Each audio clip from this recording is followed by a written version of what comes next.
século XX, de facto, é o século em que o conhecimento em química tem, por assim dizer, uma expansão enorme. Fundamentalmente, reparem, a tabela periódica está estruturada, é conhecida. Onde é que o conhecimento, de certo modo, se desenvolve muito? Em análise química e na estrutura da matéria.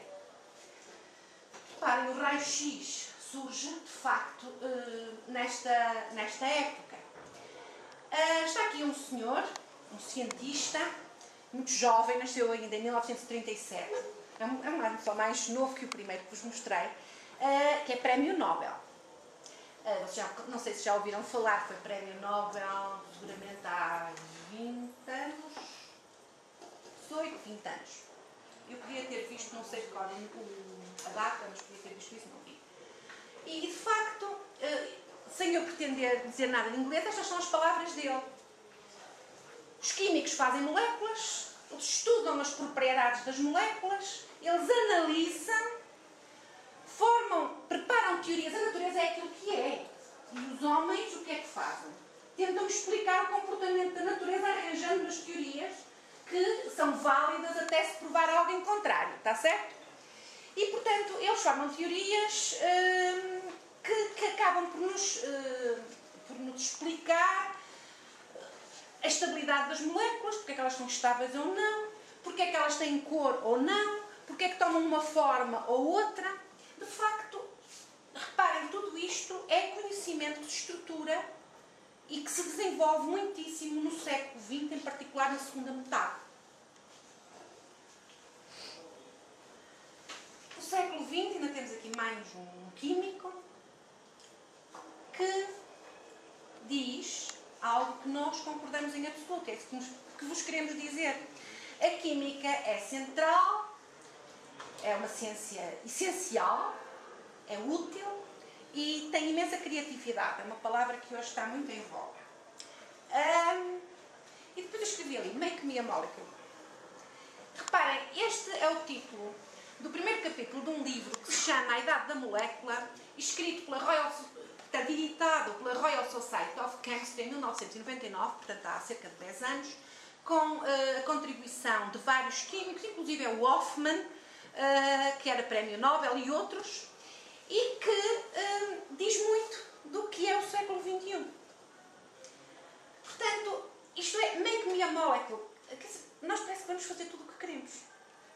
E, de facto, este é o desafio para a ciência e tecnologia na atualidade. De facto, nós hoje não vamos para o laboratório sem pensar e sem ter conhecimento daquilo. Nós conseguimos desenhar a molécula antes de a preparar. Agora, isto não é tão fácil como parece, senão tudo estava descoberto. Quer dizer, quando nós pensamos na investigação, por exemplo, em medicamentos, que é algo que vos digo, é do dia a dia, que se fosse tão fácil quanto isso, estava tudo descoberto. Mas, de facto, a investigação vai-se fazendo, não é fácil, e faz-se por diferentes etapas. Quando se fala numa reação química, todos vocês sabem que há imensas reações químicas. E eu pergunto-se porque é que há tantas? Porque é que arde uma vela? Porque é que precipita carbonato de cálcio? E, de facto, reparem que há uma lei que os alunos de 12º ano já ouviram falar, particularmente em física, mas a física e a química não se podem dissociar. As pessoas não gostam de matemática, mas tenham paciência. Se querem aprender química, têm que saber física, têm que saber matemática, têm que saber biologia hoje em dia.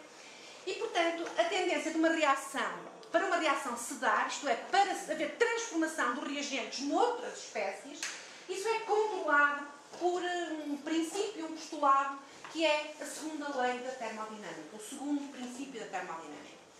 E, de facto, isso diz-nos, ou fala-nos acerca da espontaneidade das transformações. E eu continuo a não falar da reação, e falo de transformação. Claro que as transformações incluem as reações. Portanto, as reações ocorrem muitas vezes espontaneamente, significa que sem ação externa. De facto, se vocês juntarem ou conseguirem, vamos já a seguir, juntar hidrogênio com oxigênio, eles combinam-se, formam água. Mas se quiserem dissociar água em oxigênio e hidrogênio, não conseguem espontaneamente.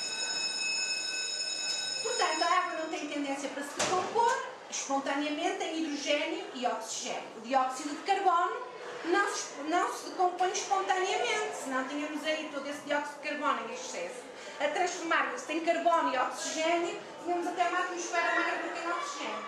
Mas não acontece. Espontaneamente, por si. Portanto, o que é uma reação química? Numa reação química, nós conseguimos formar uma nova substância a partir de outras. E reparem, hidrogênio mais oxigênio dá água gasosa, mas pode dar água líquida, os mesmos elementos. Portanto, mas de facto houve a reação de A com B para resultar uma nova espécie C, a água. Mas nós podemos ter uma reação, por exemplo, alterando as condições. Se nós aquecermos carbonato de cálcio, conseguimos decompô-lo em óxido de cálcio e dióxido de carbono. Mas, reparem que sem reação, nós conseguimos ter aqui mudanças de estado físico. A água líquida e a água gasosa a água gasosa a condensar e a água líquida a solidificar. Certo? O que acontece num dia de chuva ou o que acontece num dia em que está muito frio. Tenho aqui exemplos de reações de ácido-base, oxidação e redução, mas vou acabar. E isto é para vos dizer que, reparem, quando temos ali NH3, o amoníaco, a reagir com HCl, que está de uma forma muito simplificada, e se forma cloreto de amónio, há ali interações entre aquelas espécies, aquela associação dá-se há com que no cloreto de amónio, NH4Cl, há um anião e um cation que interatuam. E, portanto, nós temos um NH4+, Cl-, não temos propriamente uma partilha de elétrons. É como que temos um anião e um cation que se atraem e que, portanto, temos ali uma substância cloreto de amónio. Mas reparem que o mesmo não acontece quando temos o ácido carbónico, H2CO3. Efetivamente, há ali ligações que são rompidas ou há pelo menos uma ligação que é rompida para se originar hidrogênio ao carbonato e o prótão.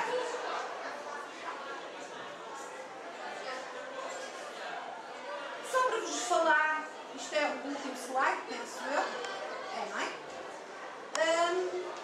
Ali não se vê, mas aquele cristal que está em cima do lado direito é sal da cozinha.